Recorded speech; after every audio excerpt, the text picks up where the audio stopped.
Good afternoon, everyone, and welcome to this edition of Just Parlays. I'm Jim Williams, along with Chris King, and we're here, and we're happy to be here. See that some comments are already queuing up out there, Chris. For the exciting day for a lot of people here. It's a nice Thursday. It was kind of like a situation. I know this past week we've had a couple of, after Saturday and Sunday's crazy NFL, everybody kind of wandered back slowly to the show. It was a little awestruck. But by the way, I don't know if you heard, but Rich Eisen had a conversation yesterday with Jim Nantz, and Jim, of course, was on the call of that Buffalo Bills and Chiefs game. And Jimmy reminded Rich that he had called out on the game, the Buffalo the year Kansas City lost in the same kind of to New England in 2018. Right, that he thought that there should be some sort of change done. And then he said that the other night, whenever they were doing the game, that he specifically said that it shouldn't end with without the Bills getting another chance to have the ball, because he said, look, there's no question in my mind that Josh Allen would have been able to take him down and get a score. He said, because neither team was playing any defense in the last 5 minutes of that game. So, well, yeah, you have to figure both defenses were gassed by that point, especially with as wild as the last 2 minutes of regulation was. It was a track meet. Yeah, pretty much. So there's that. Hey, by the way, as you guys file in here, and I can see you're moving in quite swiftly, which is good. Don't forget to smash that like button and hit the subscribe button so you know where we are and when we're here. We're here Monday through Fridays, 1:30 p.m. Eastern time. So, but yeah, I thought that, at least Nance has been consistent, feeling that each team should have one more, bite at the apple. And then, that was kind of his theory of the case. Yeah, I'll say this. I mean, I'm not necessarily the biggest fan of Jim Nantz. I never have been, but the fact that he's been consistent about that and going on for 3 years now is something, as opposed to, like I've said the last couple of days, the blowhards like Lewis Riddick and Cowherd that just want to go play better defense. Well, if Kansas City had given up that touchdown with 13 seconds left and not score, they got to turn around and say, play better defense to them too. I mean, or is it just a matter of, this is the hot take button and this is what we're going to say because we know it's going to draw controversial responses? I thought Nance had a good observation as to why he thought it was important. He said, look, the NFL at the end of the day is entertainment. How can you have one star go down and win a game with the other star sitting on the bench without ever getting a chance? Because that makes no sense. He said, at the very least, you let the other star have a chance and let the other team have a chance. And, whoever wins after that. But, the next score wins, basically, is what he's saying. Even if the other team comes down and kicks the field goal, it's over. Right. So, at that point, knowing that you might have the second team might go for two and then it will be over one way or the other anyway. Right. He said, that's like going there and saying, okay, if you're talking about playing defense, right? He said, if you're playing defense and you think your defense is so good and you win the toss in overtime, then defer.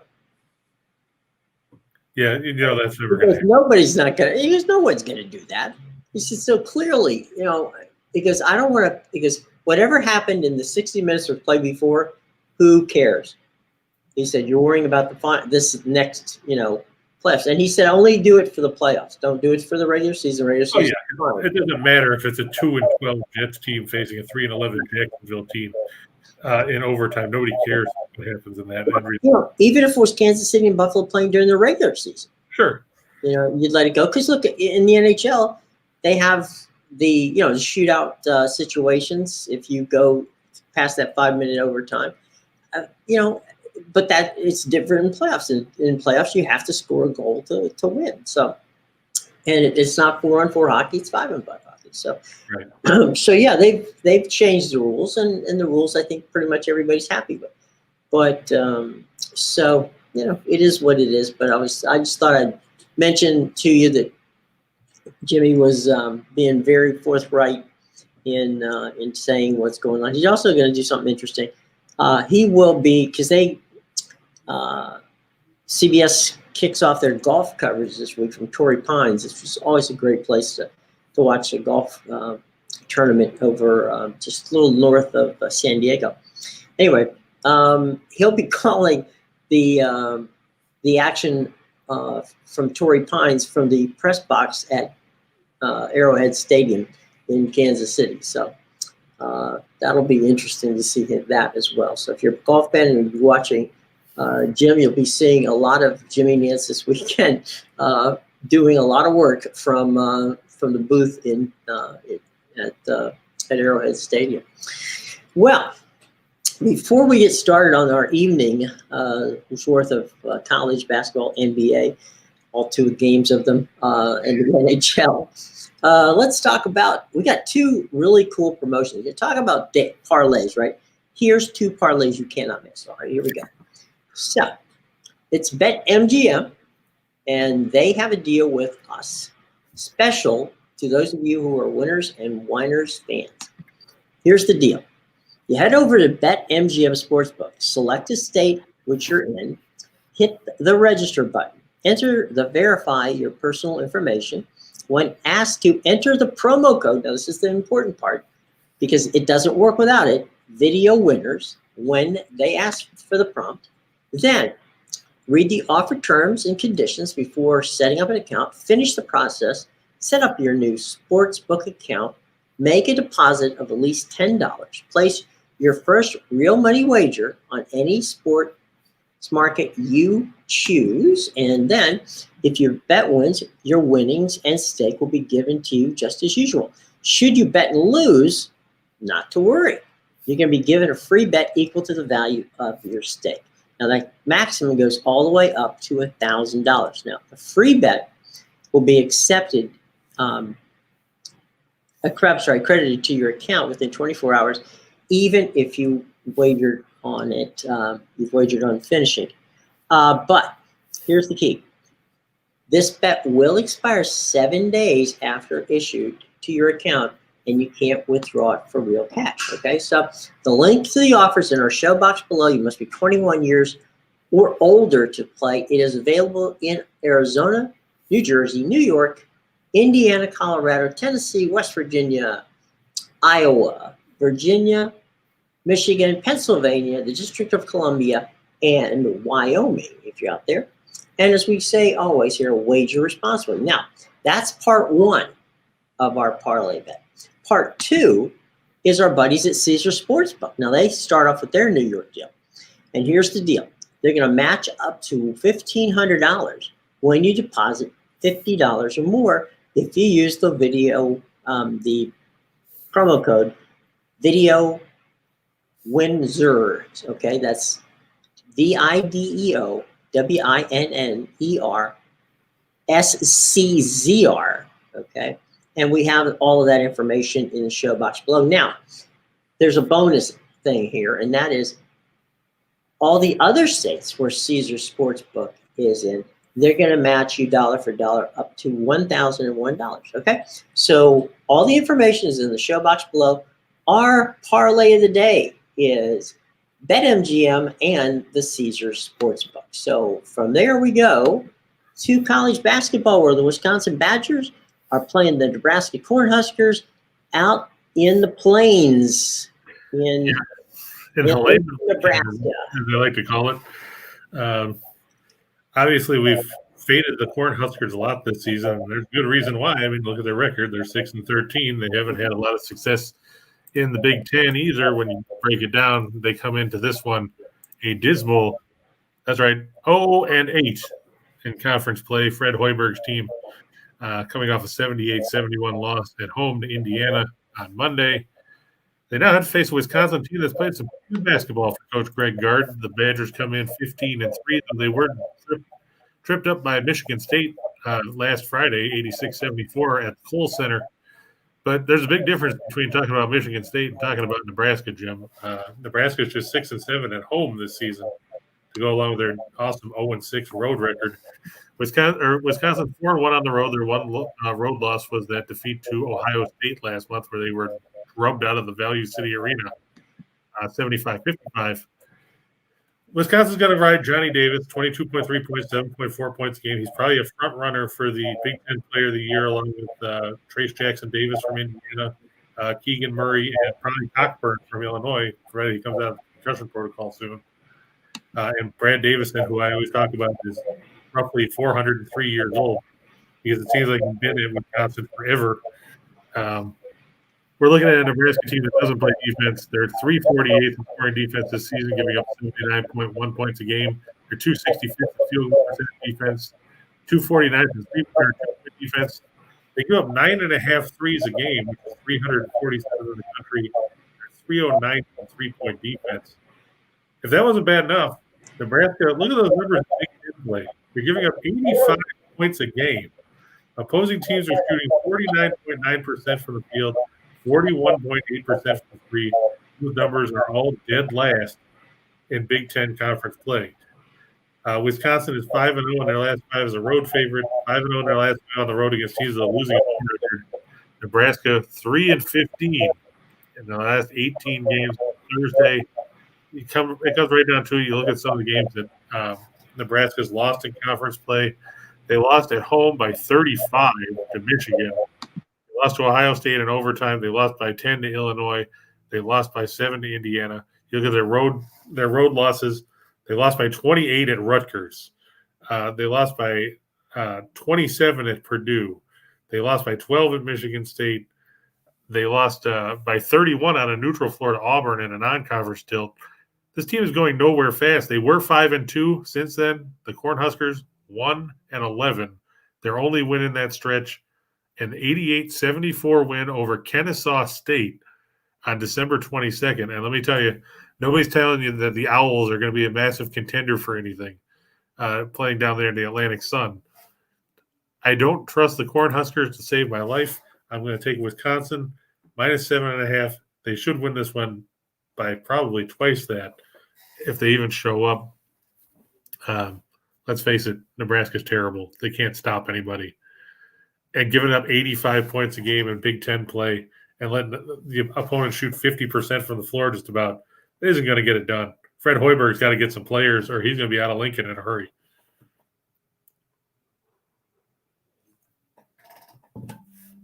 And Jim's mic's off, so I don't think he realized it. He's back. Anyway, no, I was just about to say, Nebraska's had some issues ever since they joined the Big Ten with regards to playing basketball. I think they went there thinking we're going to be good in football and, whatever happens in basketball is basketball. But unfortunately, they haven't been good at either recently, especially under what we would consider Nebraska standards. So let's move on. And I think got a good mid-major coming up next, right? Yep. We've got UNC Wilmington. They're at home, favored by 4 as they take on the Northeastern Huskies up there in the CAA. Yeah. Northeastern, it's been a down year for Bill Combs' team. They're 6-13 on the year. UNC Wilmington at 12-5. The Seahawks 6-1 at home. Meanwhile, Northeastern is 0-7 on the road this year. These two teams just met on Monday night at Northeastern. UNC Wilmington rallied for a 74-68 victory there to ring up a 9th straight victory on the season. Northeastern's biggest problem, they don't score a lot. They're 313th in scoring offense at 65.1 points a game. They're 215th in field goal percentage, 43 points. They're 277 in three-point shooting. They have issues defensively as well. They're 307th in field goal percentage defense at 45.4%. They're 304th in three-point defense at 35.8%. They're 225th in scoring defense. And then you just break it down. Northeastern 0-5 against the spread in their last 5 overall, 0-5 in their last 5 after a straight-up loss. UNC Wilmington has covered the line in each of their last 8 games during this win streak. They're 7-0 in their last 7 after an ATS win. They are 8-0 against the spread in their last straight-up win. You have to think of that UNC Wilmington can come up with a victory here. JB said that when your mic gets muted, the show there's an echo when I'm talking. Is it there's some sort of reverb on your end?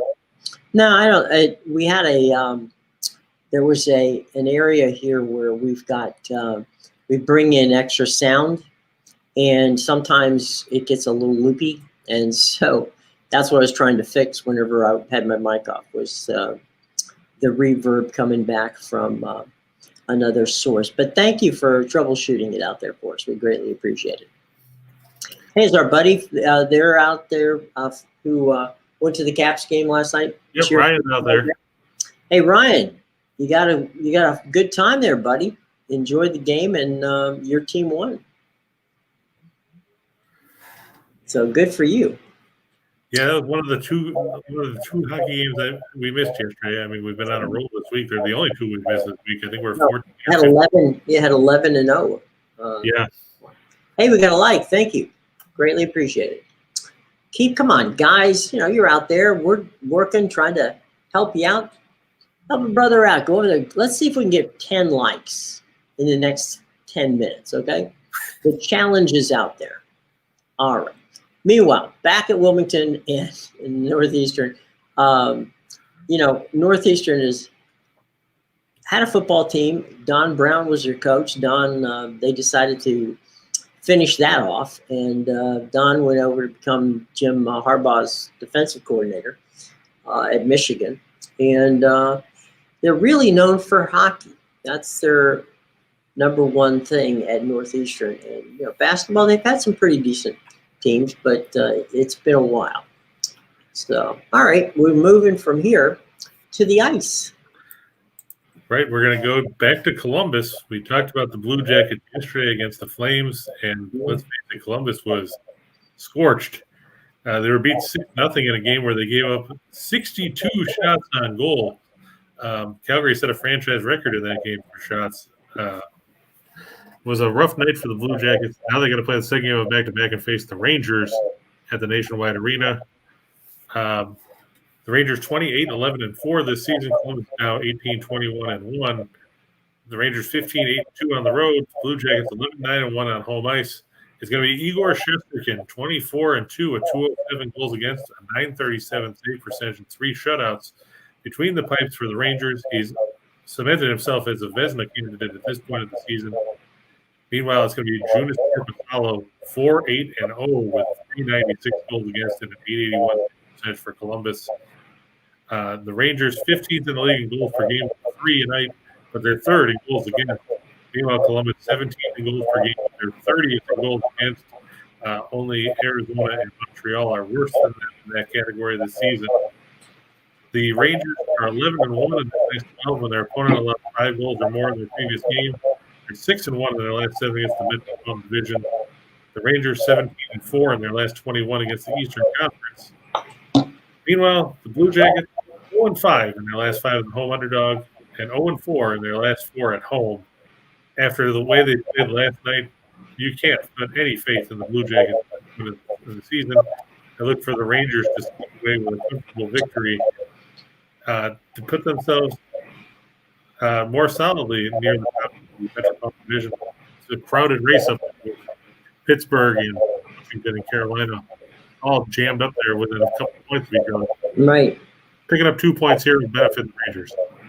Yeah, Igor, that guy has pretty much come from out of nowhere. I mean, he's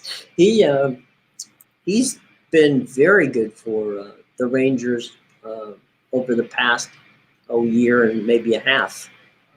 But yeah, he was not on the radar, but then all of a sudden he popped up and became, not, as you say, a Vezina candidate for sure.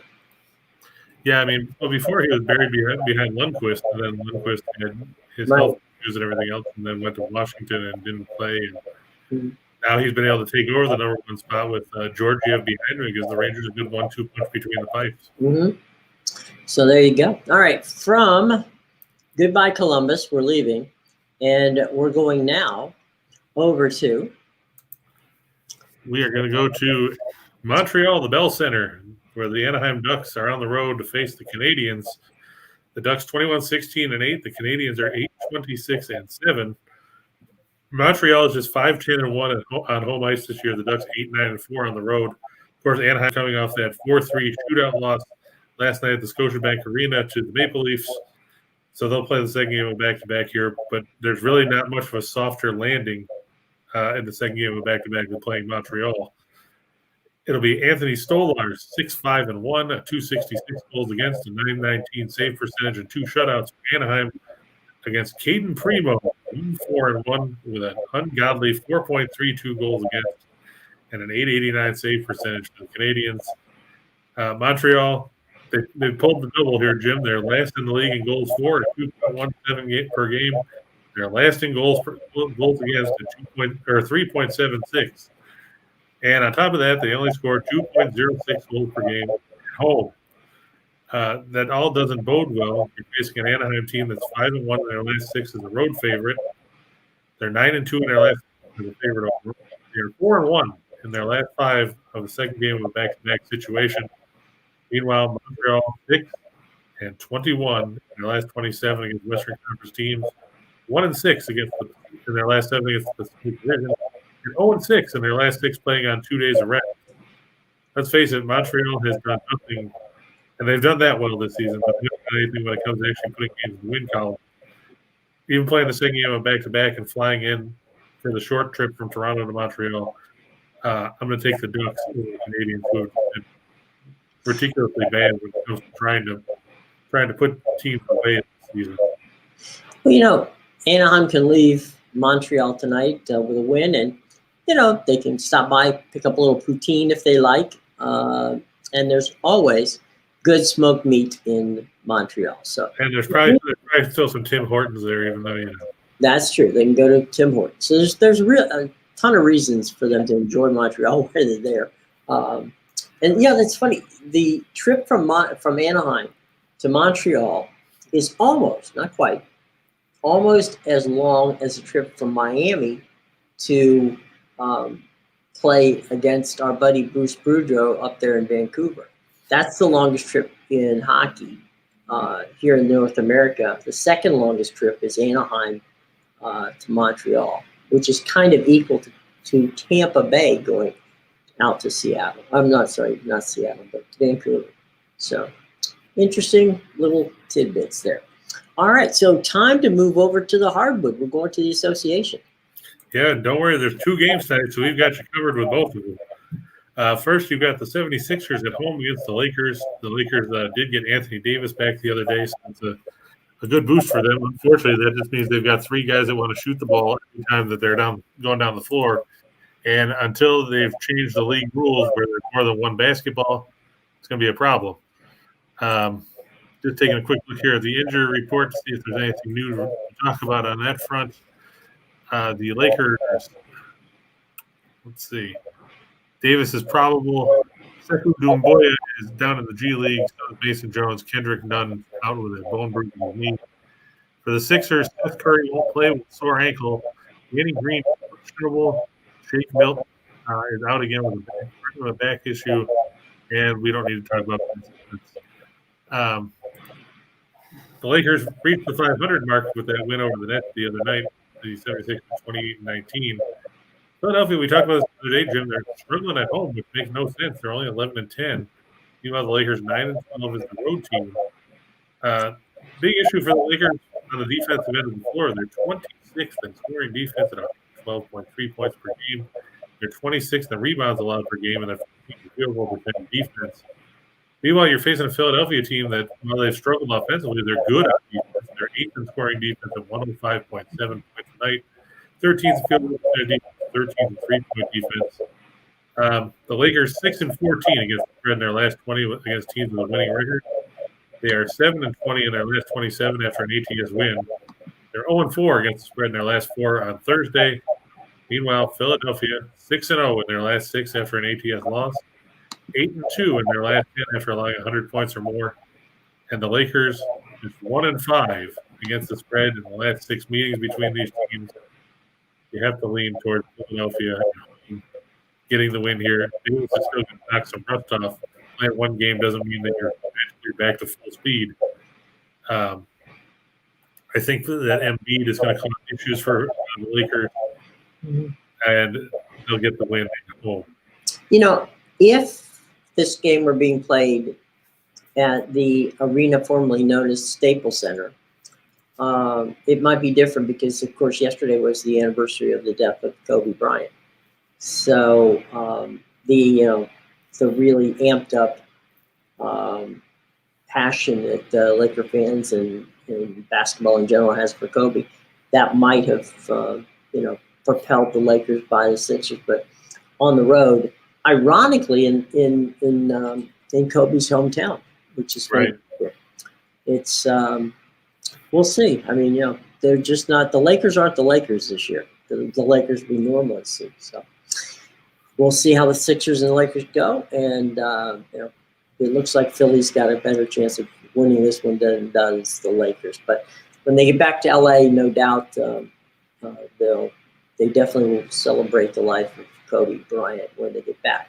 But they're not there yet, so we'll see how that goes. All right, meanwhile, from Philadelphia, we move to... We get to go to Golden State, the Chase Center out there in San Francisco. And the Warriors host the Timberwolves. Minnesota's 24-23 this season. The Warriors 35-13, including a 22-4 record at the Chase Center. Meanwhile, Minnesota's 11-13 on the road. You can tell Minnesota likes to play at a fast pace. They're ninth in scoring offense at 111 points a game, but they're just 24th in field goal percentage and 22nd in three-point shooting. That's not going to get it done, especially when you're facing the Warriors, who lead the league in scoring defense at 101.6 points a game. They also lead the league in field goal percentage defense at 42.5% and three-point defense at 32.7%. So it doesn't matter where you're shooting the ball from. It's going to be an uphill battle against Golden State. On the injury report for this one, of course, Draymond Green won't play with as he comes back from that back injury. Andre Iguodala has also been ruled out with a hip issue. James Wiseman, of course, hasn't played yet this season, so he's out too. Big question mark for Minnesota. Patrick Beverly is questionable with an ankle sprain. Jalen Noel questionable with an injury as well.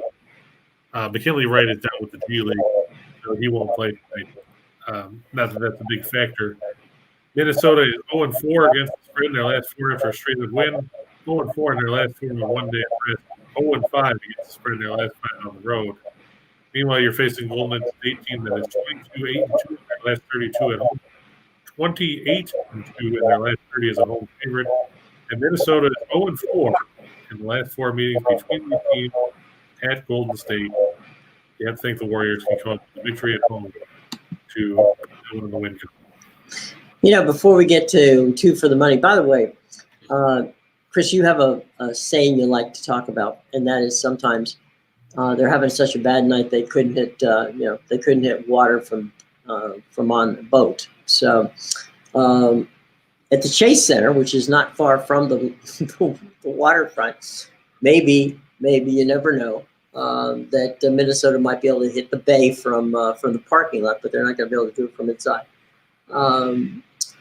We are going to take a moment to talk one more time about our buddies and our parlay for the day of BetMGM and Caesars.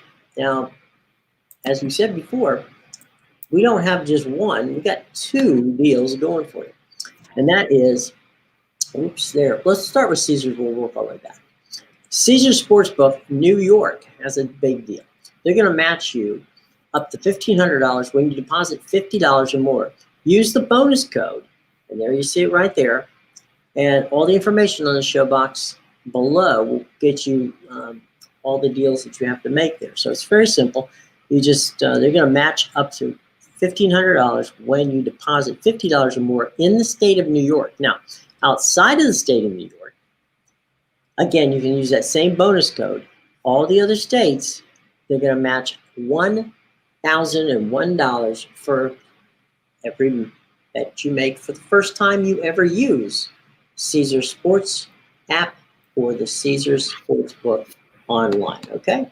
All right. So let's let me just take a second here and move us back to slides. Um, one of the things I think is so exciting about this is BetMGM has a really cool deal for us at Winners and Whiners. And here's what it is. All right, it's real simple.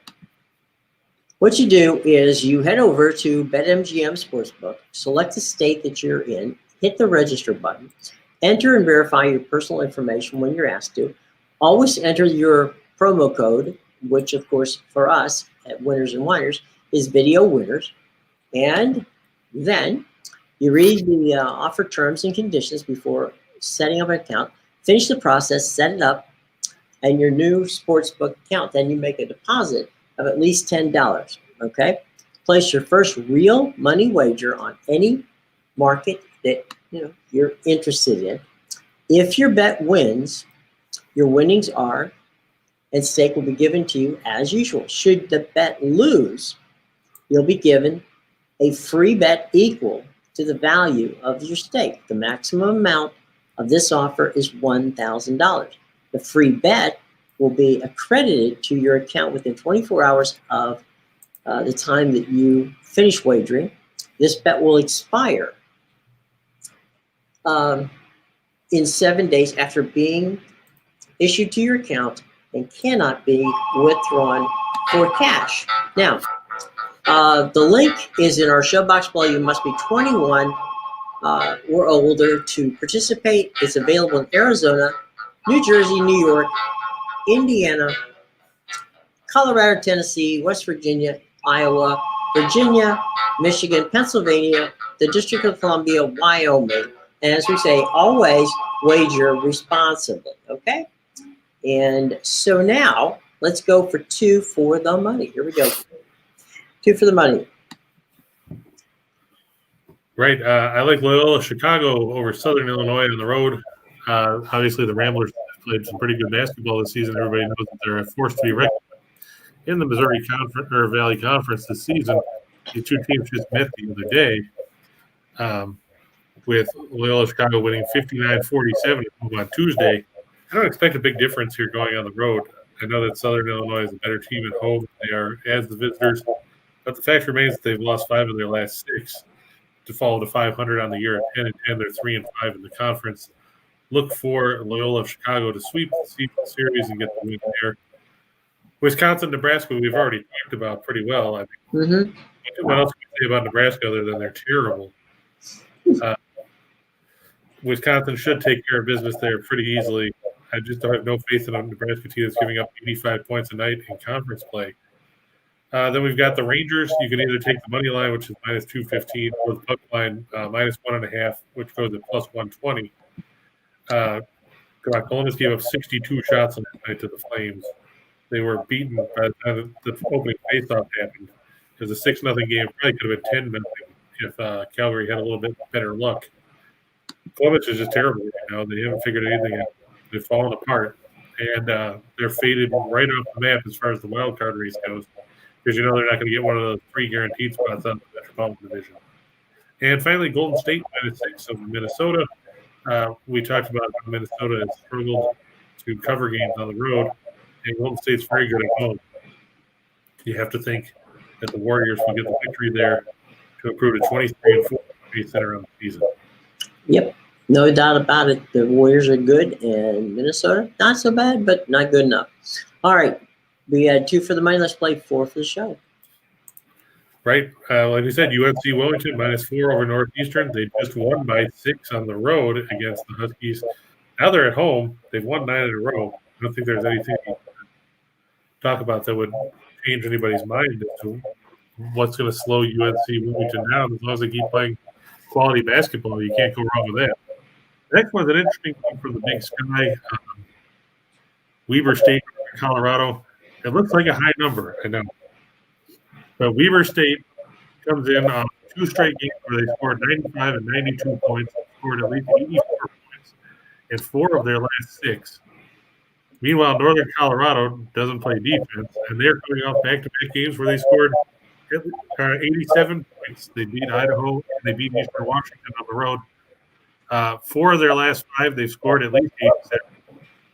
And you have to think that this one's going to be where the first game of 90 wins.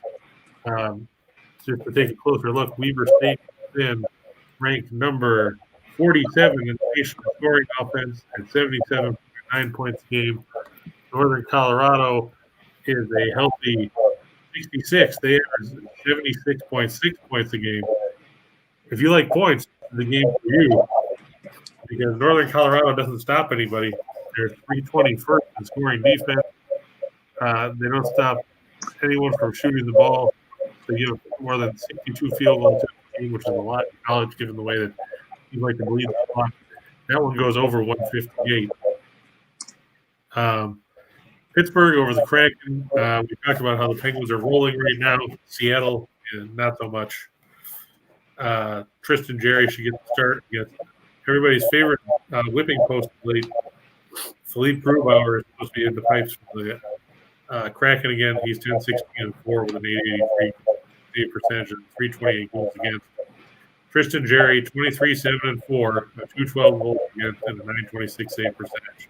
The Penguins have too many weapons for Kraken. And finally, we talked about this game the other day too, because the way these smaller conferences are doing things, they're bundling these home and home sets together. Murray State, they took down Tennessee Tech the other night, 79-53 at home, run their win streak to 8 games. They're 18-2. Well, they're 8-0 in the Ohio Valley. They've beaten everyone they've thrown up at them. It might be a closer game than the 20-point game we saw Monday night. But Murray State has too many weapons for Tennessee Tech. Looking for the Racers to race to a 19th win of the year and remain unbeaten in the Ohio Valley for the triumph here. You know, Weber State, Northern Colorado, can be watched tonight on your CBS Sports app. So if you want to download it on your phone, it's free, and you can watch the game. And they have, as we've said earlier in the week, they have a lot of very entertaining West Coast games from some of the mid-major conferences out on the West Coast, which, frankly, we don't always get to see. So if you want to take a look at Weber State and Northern Colorado tonight, and, if they're going to go over 158, that's going to be an entertaining game to be sure. So, give it a shot. It's free, and just download it, your CBS Sports app. And it's a lot better than watching Florida Atlantic play Utah. I can attest that, yes, that would be a great deal better. Or Eastern Illinois, Tennessee Martin, which is probably one of the doormat games of the day. Eastern Illinois 2-17, UT Martin 7-13. Well, that gives me hope that the Bulls aren't the worst teams in college basketball. And I know John was disappointed because IUPUI was scheduled to play tonight, and I think their game got postponed. They got postponed? Sorry, John. There's always Saturday. They play Detroit Mercy. Yeah, hopefully they can stay. They'll be fine at home. All right, well, let's go for the big one. Okay, this is our opportunity for you to really just have some fun and pick, from the list. It's a nice little menu, if you will. Chris, go ahead. Explain our menu for today. Right. Well, we're going to start with IUPUI's opponent Saturday, Detroit Mercy. We just talked about them. They're favored by 6 at home, over UIC. Illinois Chicago was run out of the gym the other day by Wright State. Detroit Mercy, they're 3-0 at home. Imagine that. They played more than midway through the season. They played 3 home games. The Titans have the nation's leading scorer, Antoine Davis. Here's the reason why he's there at Detroit Mercy and not somewhere else. His coach is his dad, former Indiana coach Mike Davis, the coach at Detroit Mercy. But either way, the Titans, they beat the Flames on the road earlier this season. Look for them to get the win in Callahan Hall to go to 5-3 in the Horizon League. Youngstown State, -6.5 over Green Bay. Let's face it, Phoenix are not good. They're playing on the road here. Youngstown State should bounce back. Belmont, -16.5 over Austin P. Remember, this game was supposed to take place a couple weeks ago. It switched on the fly. So Belmont ended up playing Tennessee Tech. They'll get a crack at Austin P tonight. They could cover and get the win in that one. The Governors, not a good basketball team. Every time I pick Purdue, they find a way they just find ways to lose. So we're going to go to the well one more time and see if they can go to the Carver Hawkeye Arena and take down Fran McCaffrey in Iowa. Be a big matchup between Zach Edey and Trevion Williams for Purdue against Keegan Murray, one of the front runners for Big Ten Player of the Year for Iowa. I want to see what Murray can do against Williams, and especially Edey, who for as a force to be reckoned with in the middle. The two NBA we took as far as sides go, I look for the Lakers and the 76ers to stay under the mark of 218.5. Minnesota Golden State, I look to go over 220.5. They've gone over the mark in each of the last 5 matchups between those teams. Then we've got the Islanders at home, minus 135 over the Kings. The Kings will start Cal Peterson between the pipes tonight. Peterson comes in 9-6-1, 270 goals against a 900 save percentage.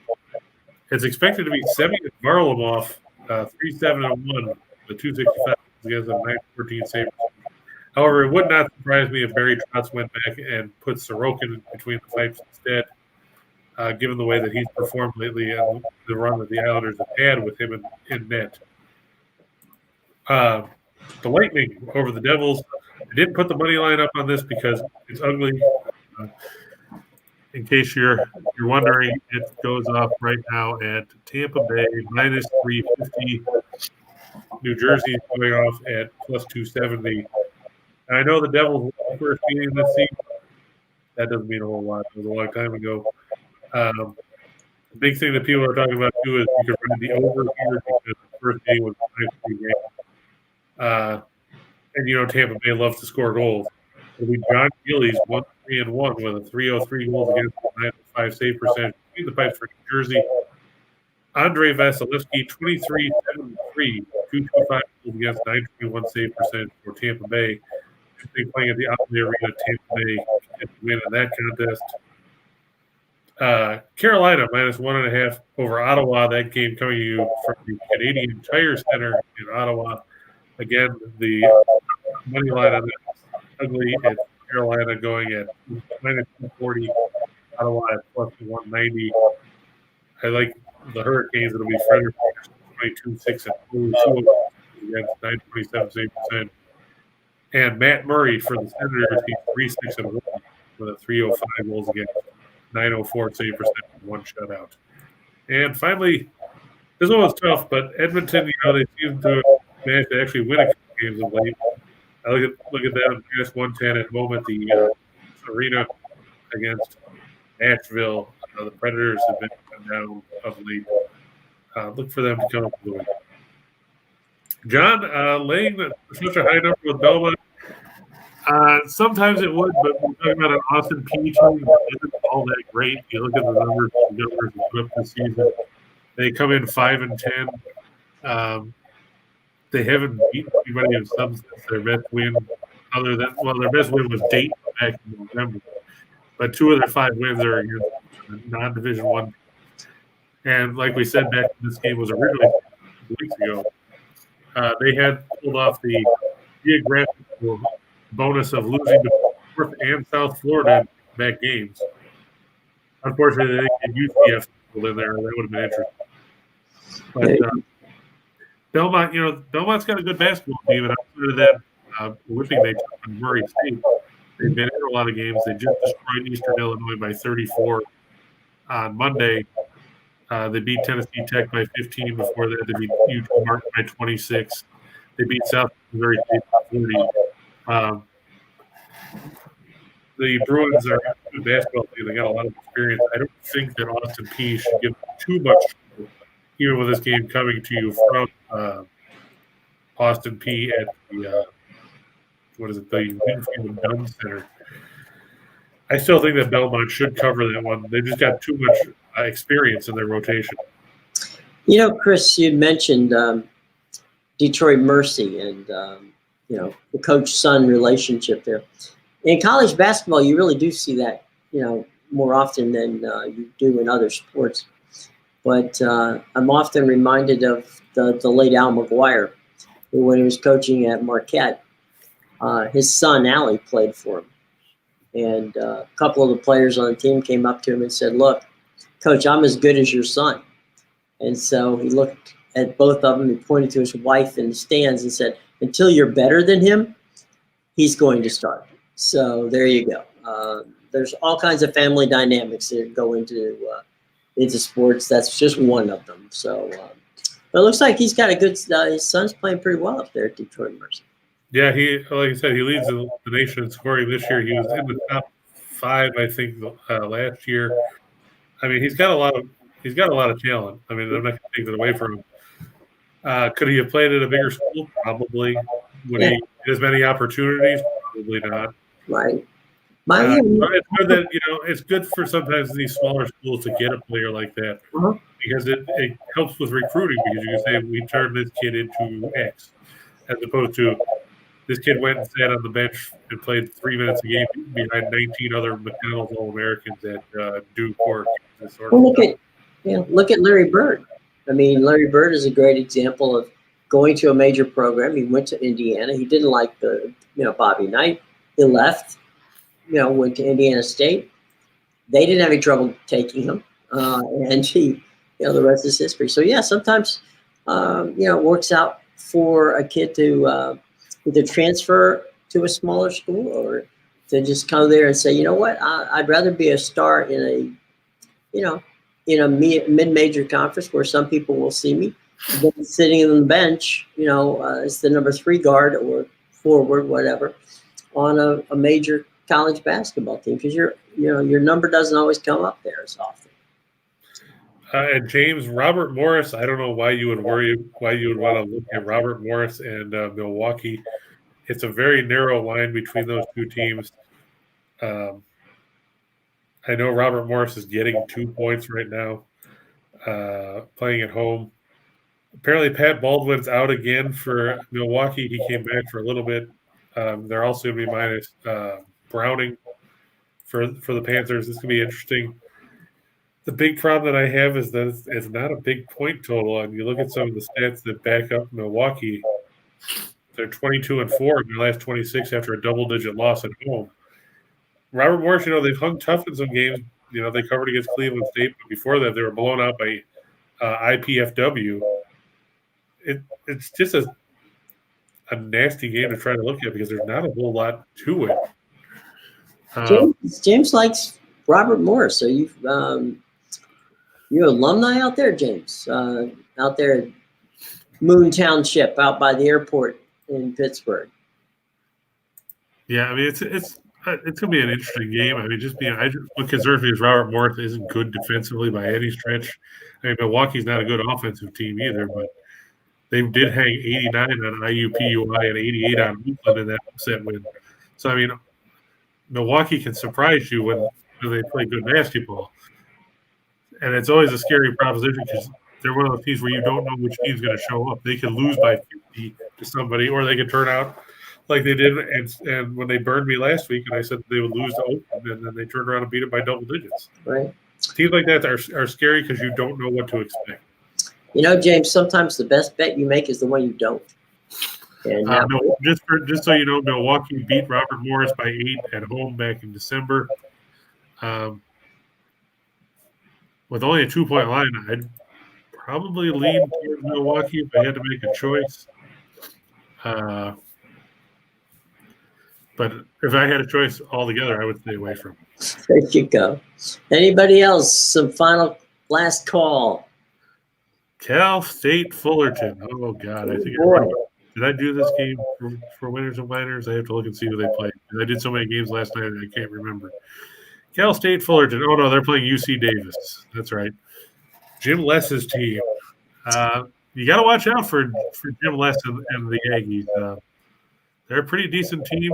The defensive end of the floor, they'll slow things down to a crawl. Fullerton's 4-3 on the road. UC Davis 4-2 at home. I see that Fullerton's been on a bit of a roll. They beat Cal State Bakersfield. They beat Northridge. They beat Santa Barbara. They beat Irvine by 2, and they beat San Diego by 3. So they played put some games in the win column. My concern is can they do it again on the road? Dedrick Taylor's team has been known to underperform. another one of those games where I probably wouldn't pick myself, just because of the fact that it's such a narrow margin. As it stands, Ken says UC Davis should win by 1. The books say that Cal State Fullerton's favored by 1. I'd say stay away from it. Yeah. Mixed messages are never good. It's not a good thing to see. But favorite play on the board, let's see. Probably Wisconsin, because I can't trust Nebraska to save my life. Yeah, probably a good bet there. Yeah, so, I mean, let's just face it, they can't stop anybody. Would you pair that with Columbus? Yeah, I'd pair that with Columbus. Sure, why not? You mean the Rangers over Columbus? Yeah. Oh yeah, sure. I mean, like I said, Columbus gave up 62 shots yesterday. I mean, how do you plan to win a game when you get outshot 62-23? And again, you have to remember, for those of you that don't necessarily keep track, shots on goal do not count pucks that get blocked, pucks that are wide of the net, pucks that hit the goal post or the crossbar. Those don't count as shots on goal. So God knows how many shots the Flames actually had. You figure if they had 62 shots on goal, they had to have at least another 20 that went somewhere. At least. Yeah.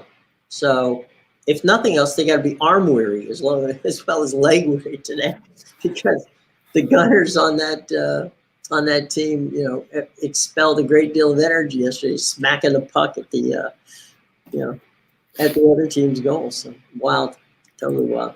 Well, John, I know your gut says Nebraska plays tough, but the numbers say Nebraska is about as tough as tissue paper.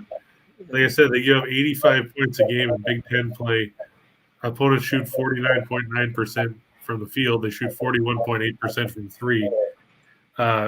And when you look at it, Nebraska has not been closer than 7 in any of their 8 Big Ten losses this season.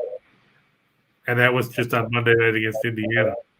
Other than that, it's their margin of defeat 8, 12, 28, 10, 27, and 35. And that was against a Michigan team that everybody knows has underachieved this season, but they still gave up 102 to them. I just can't trust Nebraska. James, be careful of your gut, buddy. That doesn't always work out well. We all have those gut feelings. Sometimes, and like Ryan says, of course, if you want to play or give up the juice, you can always go Penguins Lightning. The money line one would be prohibitively bad because of the fact that both teams are hefty favorites. If you play the puck line, it's a little better. But yeah, I mean, like you said, they're reliable elite teams against crap teams, and they're both at home. Mm-hmm. But sometimes it boils down to how much you're willing to go back to books in that regard. Because well, that one you had mentioned that was prohibitive. Was it the Lightning game that the juice was big? Yeah, the Lightning's minus 350. Pittsburgh, last I saw, was pretty close to that. Pittsburgh is at minus 340. There's a lot of high numbers like that tonight around the league because there's a lot of one-sided games. So, like I said, Carolina's at minus 240. I stayed away from the Florida-Vegas game just because I noticed that Florida's announced that it's not going to be Bobrovsky and that it's going to be Spencer Knight. Mm-hmm. They set the over-under for that game at 7. Whoa. Yeah, that's crazy. All right. Any last calls, boys, before we get out of here? See anything?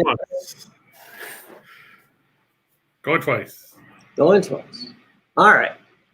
Tomorrow, we shall return. We'll have a guest. We'll be talking not only about college basketball, but we'll also dip our toe in what's going to happen on Sunday over at SoFi in Los Angeles, where they will host the Super Bowl. And we'll see if the 49ers or the Rams will be the representative of the National Football Conference. And the Kansas City Chiefs are hosting Joe Burrows and the Bengals of Cincinnati in the AFC Championship game. So we will see how those two shake out. I'll give you a little preview of that as well. Anything else, Chris? Any final thoughts before we exit stage left? Well, I'm just looking at Ciderman says Walls the game time decision, and Wisconsin hasn't won a game by 7 yet. Actually, Ciderman, if you go back, Wisconsin beat Iowa by 9. They also beat Ohio State by 10, and that was just 2 weeks ago. Nebraska shouldn't pose much of a threat in this one. It doesn't matter if Wall plays or not, because he's their third option behind Davison and Davis. And I think those guys are going to have a field day inside against Nebraska's lack of quality defense, putting it generously. But other than that, it'd be interesting to see what Allison had about Florida State completely taking down the stretch yesterday against Georgia Tech. Mm-hmm. I expected better than that from Leonard Hamilton's team. Well, we'll find out tomorrow about what to expect from Leonard Hamilton's team going forward. All right, gang. Remember, at 3 o'clock, not that far from now, Scott and Scott will be back at the window, and they're right here on the Winners and Whiners Sports Betting Network, our partners in crime. So stay tuned for them. They're entertaining, and we'll say who they bet the house on last night. So from there we go. All right, for Chris King, I'm Jim Williams saying so long. We will see you 1:30 on Friday tomorrow.